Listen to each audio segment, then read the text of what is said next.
ഈ സിഹിർ എന്ന് പറഞ്ഞൊരു കാര്യമുണ്ടല്ലോ, മാരണം ചെയ്യാൻ, ഗൂഢോത്രം, അന്ധവിശ്വാസം, അങ്ങനെ പരിപാടിയില്ല. ഹൈറും ഷർറും അള്ളാന്റെ അടുക്കൽ നിന്നാണ്. അതുകൊണ്ട് എത്ര ചൈത്താമാര് വന്നാലും ഒരു ചുക്കും ചെയ്യാൻ കഴിയൂല. അള്ളാന്റെ റസൂലടക്കം സിഹിർ കൊണ്ട് കുടുങ്ങിയിട്ട് നമുക്ക് ഈ തെളിവുകൾ കിട്ടിയതാണ്. പക്ഷെ മുജാഹിദ് പ്രസ്ഥാനം വന്നിട്ട് വന്നത് അന്ധവിശ്വാസമാണ്, അനാചാരമാണ്, അങ്ങനെ ഒരു ഏർപ്പാടില്ല എന്നല്ല പ്രസംഗിച്ച് വെല്ലുവിളിക്കുകയും കൂടി ചെയ്തു മൗലവി. അങ്ങനെ സിഹിർ ഫലിക്കുമെങ്കിൽ എനിക്കൊക്കെ ചെയ്യട്ടെ, ഞാൻ അതിനെതിരെ പ്രസംഗിക്കാൻ പോകുന്ന ആളാണ്. എന്നിട്ട് പാറാൽ എന്നൊരു സ്ഥലമുണ്ട്, ആ സ്ഥലത്താണ് പ്രസംഗിക്കുന്നത്. അവിടെ എത്തുന്നതിന് പകരം മറ്റെവിടെയെങ്കിലും പോയിട്ട് ഇറങ്ങട്ടെ, ഞാൻ ധൈര്യം ഉണ്ടെങ്കിൽ സിഹിർ ചെയ്യാം. അപ്പൊ സിഹിർ ഫലിക്കൂല, തുറന്ന് ഓപ്പണായി പറയാണ്. അതൊന്ന് കേട്ടോളൂ നിങ്ങൾ. സക്കരിയ സ്വലാഹി തന്നെയാണ് പ്രഭാഷകൻ. ഇയാൾ ധൈര്യത്തോടുകൂടെ അയാൾ പിന്നെ പറയണത് നോണയാണെങ്കിൽ ഉറപ്പിച്ചാൽ പറയല. 1.5 കിൻഡൽ കാനത്തിലാ പറയാ, ആ പറച്ചിൽ കേട്ടോളൂ. ഇതേ കിൻഡൽ കാനത്തിൽ തിരിച്ചും പറയും, ഇത് കുഴപ്പമുണ്ടാവില്ല. അത് ഞാൻ തരാം ഇൻഷാ അല്ലാഹ്. മാരണം ചെയ്തു എന്ന വിശ്വാസം ഒരാളെ കുറിച്ച് നമുക്കുണ്ടായാൽ അത് നമ്മൾ തിരുത്തണം. അങ്ങനെ ഒരാളെ കുറിച്ച് നമ്മൾ വിശ്വസിക്കാൻ പാടില്ല. തൗഹീദ് അനുസരിച്ച് ഇപ്പൊ ചില ആളുകൾക്ക് സംശയം, അത് ഫലിക്കോ ഫലിക്കൂലേ, ഫലിക്കോ ഫലിക്കൂലെന്ന് ചർച്ചകൾ എന്തിനാ? നമ്മളെ സംബന്ധിച്ചിടത്തോളം ഫലിക്കൂല എന്നല്ല നമ്മളെ വിശ്വാസം. അതനുസരിച്ച് നമ്മൾ നിന്നാ മതി. എത്ര ചെഴുത്താന്മാരൊന്നിച്ച് സീർ ചെയ്താലും ഇപ്പൊ ഞമ്മക്ക് വെല്ലുവിളിക്കുന്നു. ഞങ്ങളൊക്കെ ഇപ്പൊ ഇതിൽ പ്രസംഗിച്ചടക്കുന്ന ആളുകളാ. എന്നാ ഈ സീറന്മാർക്ക് ഞങ്ങൾക്കൊക്കെ എതിരിലൊക്കെ അന്ന് സീർ ചെയ്തൂടെ? അപ്പൊ ഞാൻ വീട്ടിൽ നിന്ന് പുറപ്പെട്ട് പാറാലിക്ക് എത്തുന്നതിന് പകരം വേറെ എവിടെയെങ്കിലും പോയി ഇറങ്ങൂലേ? ചാമ്പരി പറയുന്നത് അങ്ങനെയാണ്.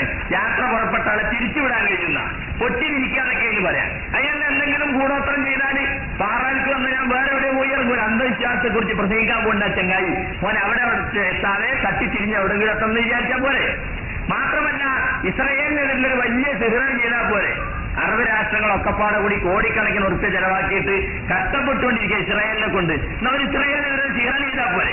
അപ്പൊ സുഹൃത്തുക്കളെ, മറഞ്ഞ മാർഗത്തിലൂടെ ഖൈറും ഷർറും വരുത്താൻ അള്ളാഹുവിന് മാത്രമേ സാധിക്കൂ എന്ന് വിശ്വസിക്കുന്ന ഒരാൾ സിഹിർ ഫലിക്കോ ഫലിക്കോ എന്നതിന്റെ ചർച്ചയുടെ കാര്യം. മറഞ്ഞ കാര്യത്തിലൂടെ ഖൈറും ഷർറും വരുത്താൻ അള്ളാഹുക്ക് മാത്രമേ കഴിയുള്ളൂ. അള്ളാഹുവിന് മാത്രമേ മറിഞ്ഞ കാര്യത്തിലൂടെ സഹായിക്കാൻ ഖൈറും ഷർറും വരുത്താൻ കഴിയുള്ളൂ.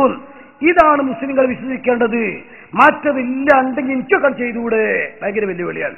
ഇപ്പൊ ജിന്നിങ്ങട്ട് ഇറങ്ങി, ജിന്നിറങ്ങിക്കുമ്പോ ജിന്നിനെ കാണുന്നുണ്ടോ? ഇല്ല. ആ ജിന്നിനെ കൊണ്ട് പല സഹായം കിട്ടുന്ന. ജിന്നെ സഹായിക്കണേന്ന് പറഞ്ഞാൽ വട്ടപ്പാറ വളവിൽ ആക്സിഡന്റ് ആണ്, ലോറി അടക്കം അണ്ണൻ ലോറി അടുക്കണം, തട്ടിയും കിട്ടിടുന്ന. പെട്ടെന്ന് അങ്ങോട്ട് പോണ വണ്ടി കാണും, അത്ഭുതകരമായിട്ട് അത് രക്ഷപ്പെട്ടു. എത്രത്തോളം ഓടിക്കൊണ്ടിരിക്കുന്ന വാഹനത്തിന് മുമ്പിലേക്ക് റോഡ് സൈഡിലൂടെ നടന്നു പോകുമ്പോൾ ആരോ പിടിച്ച് പുറകുന്ന് അങ്ങോട്ട് തള്ളിയപ്പോ ഉറപ്പല്ലേ പിഞ്ചക്കരം കയറും എന്നുള്ളത്. പക്ഷെ എടുത്തു വെച്ചതുപോലെ കിടന്നു. ആരുമല്ല, ജിന്ന. അദൃശ്യമായ ശക്തികളാണ്. അത് ഇൻഷാള്ള വേറിട്ട് ജിന്നുകളുടേത് മാത്രം വേറിടേണ്ടതുണ്ട്. അത് പറയുമ്പോഴേക്കും നമ്മളെ വിഷയം ഇതവിടെ കിടക്കും. സമയ സന്ദർഭം പോലെ ഇല്ലെങ്കിൽ ഇൻഷാള്ള ഇത് ആദ്യത്തെ റൗണ്ടാണല്ലോ, പിന്നെ നമുക്ക് ഇൻഷാള്ള കാര്യമായിട്ട് നമുക്ക് ഇടാം. അപ്പോ ഏതായിരുന്നാലും മറിഞ്ഞ കാര്യത്തിലൂടെ ഖൈറും ഷർറും അള്ളാഹ്ക്ക് മാത്രമേ ചെയ്യാൻ കഴിയൂ. മറിച്ച് വിശ്വസിച്ചാൽ തെറ്റാണ്, അത് ശിർക്കാണ്, അത് ഇസ്ലാമിന്റെ വിശ്വാസമല്ല. ഇതാണ് മൗലവി പറഞ്ഞത്. വെല്ലുവിളിയും ഉണ്ടെങ്കിൽ എനിക്കൊക്കെ ചെയ്തൂടെ? ഇത് കേട്ടിട്ടാണ് ഇക്കഴിഞ്ഞ 70 കൊല്ലം മുജാഹിദീങ്ങള് നമ്മളെ ഖുറാഫികളാക്കി, അന്ധവിശ്വാസികളാക്കി, അനാചാരത്തിന്റെ ആളുകളാക്കി, വളരെ മോശക്കാരാക്കി. എന്നാൽ ജിന്ന് വരാൻ തുടങ്ങിയപ്പോ മുജാഹിദ് നേരെ തിരിച്ചു മാറും. ഇപ്പൊ ഇയാൾ പറയണ കാര്യങ്ങള് സിഹിറിന് ഫലം ഉണ്ടോന്നാ? ഫലിക്കും. ഒറ്റ വാക്ക് നേരെ തിരിച്ച്, സിഹിർ ഫലിക്കും. സിഹിർ ഫലിക്കൂലെങ്കിൽ അതിനെന്തിനാണ് 7 പാപങ്ങൾ ഒന്നായിട്ട് എണ്ണിയത്? അല്ലെങ്കിൽ എണ്ണേണ്ട ആവശ്യമുണ്ടോ? അതിലൊന്നേതാണ് കൊലപാതകം, ഒന്നേതാണ് സിഹിർ. സിഹിർ ഫലിക്കുക പിന്നെ പറയേണ്ട ആവശ്യമുണ്ടോ? പിന്നെ ചില ആൾക്കാർ പറയും നല്ല കുത്തിക്കൂടെ, ഞാൻ ഉള്ളിക്കൂടെ. യുക്തിവാദികളെ വെല്ലുവിളിയാണ് ഇയാളെന്നെ പറയാം. സിഹിറിന് യാഥാർത്ഥ്യമുണ്ട്. അതുകൊണ്ടാണല്ലോ വൻ പാപങ്ങളിൽ ഒന്നായിട്ട് അതിനെണ്ണിയത് അല്ലേ? ഒന്നാമത്തെ വൻപാപം ശരിക്ക്, രണ്ടാമത്തേതാ സിഹിർ. ഇല്ലാത്ത ഒരു കാര്യത്തെ നിരോധിക്കേണ്ട കാര്യമില്ലല്ലോ. അത് യാഥാർത്ഥ്യമുണ്ട്, ആളുകൾ അത് ഉപയോഗിക്കുന്നുമുണ്ട്. അതുകൊണ്ടാണ് അത് ചെയ്യാൻ പാടില്ല എന്ന് പറഞ്ഞത്. പിന്നെ ചില ആളുകൾ പറയും എനിക്ക് ചെയ്യട്ടെ, ഞങ്ങൾക്ക് ചെയ്യട്ടെ, എനിക്കില്ല നമുക്ക് ചെയ്യട്ടെ എന്ന് പറഞ്ഞു കഴിഞ്ഞാൽ അർത്ഥം എന്താ? ചെയ്തോ കാഫിറാവൂലേ? ഒരാൾ കാഫിറായിട്ട് നമ്മളെ വിശ്വസിപ്പിക്കാൻ നിൽക്കുവോ? ഞാൻ സിഹിറിൽ വിശ്വസിക്കണ്ട, എന്നെ വിശ്വസിപ്പിക്കാൻ വേണ്ടി നിങ്ങൾ കാഫിറാവോ? ചെയ്തോ കാഫിറാവും, വലിയ കുറ്റാണത്. സാഹിറിനെ കൊല്ലണമെന്നാണ് പറഞ്ഞിട്ടുള്ളത്. ഈ സുന്നമി ചോദിക്കണ്ടേ, ഞാൻ കുത്തട്ടെ, ഇങ്ങനെ നുള്ളട്ടെ, എന്റെ പേരൊന്ന് നീക്കട്ടെ, യുക്തിവാദികൾ വെല്ലുവിളിക്കലുണ്ടല്ലോ, നിങ്ങൾക്ക് അങ്ങനെ ഒരു പടച്ചുണ്ടെങ്കിൽ ഈ പേനെന്ന് അങ്ങോട്ട് നീക്കട്ടെ, നിങ്ങൾക്ക് അങ്ങനെ ഒരു പടച്ചുണ്ടെങ്കിൽ ഈ മൈക്കെന്ന് അങ്ങോട്ട് നീക്കട്ടെ. അതിന്റെ അർത്ഥം പടച്ചമല്ല തന്നെ. ഈ ജാതി പൊട്ട വെല്ലുവിളിയാ നടത്തുന്നത്. യുക്തിവാദികൾ അങ്ങനെ എന്തെല്ലാം വെല്ലുവിളിച്ചിട്ടുണ്ട്. നിങ്ങളെ പടച്ചുണ്ടെങ്കിൽ എന്തിയാ ഭൂകമ്പം ഉണ്ടായത്?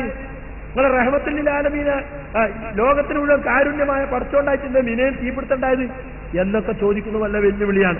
ഇത് പൊട്ടത്തരാണ് ഇയാൾ പറയാൻ. ഈ പൊട്ടത്തരല്ലേ കുറച്ചുമ്പ് ഇയാളിനെ പറഞ്ഞു എന്ത് അങ്ങനെ ഔലിയാക്കന്മാർക്ക് വല്ല കഴിവുണ്ടെങ്കിൽ, അങ്ങനെ വല്ല സിഹറിനും പരണ്ടെങ്കിൽ ഈ അറബ് ലോകത്തെ ആളുകൾ എല്ലാവരും കൂടിയിട്ട് ഇസ്രായേലിനെതിരെ ഒരു സിഹ്റാൻ ചെയ്താൽ പോരെ? ഇങ്ങനെ കോടിക്കണക്കിന് യുദ്ധം ചെയ്യേണ്ട ആവശ്യമുണ്ടോ? ആ ചോദ്യമാണ് ഇപ്പൊ ഇയാൾ പൊട്ട ചോദ്യം എന്ന് പറഞ്ഞത്. അപ്പൊ പൊട്ട ചോദ്യം ചോദിച്ച ആള് ആരാണ്? ഇയാളെന്നെ. നിങ്ങള് ഈ കേസിട്ട് പിടിക്കുന്നത് ശരിക്കും ശ്രദ്ധിച്ചോളി. ഇതിപ്പോ ഈ ഒരു മൗലവിക്കാണ് ഇപ്പൊ ഈ നിർമാറ്റം.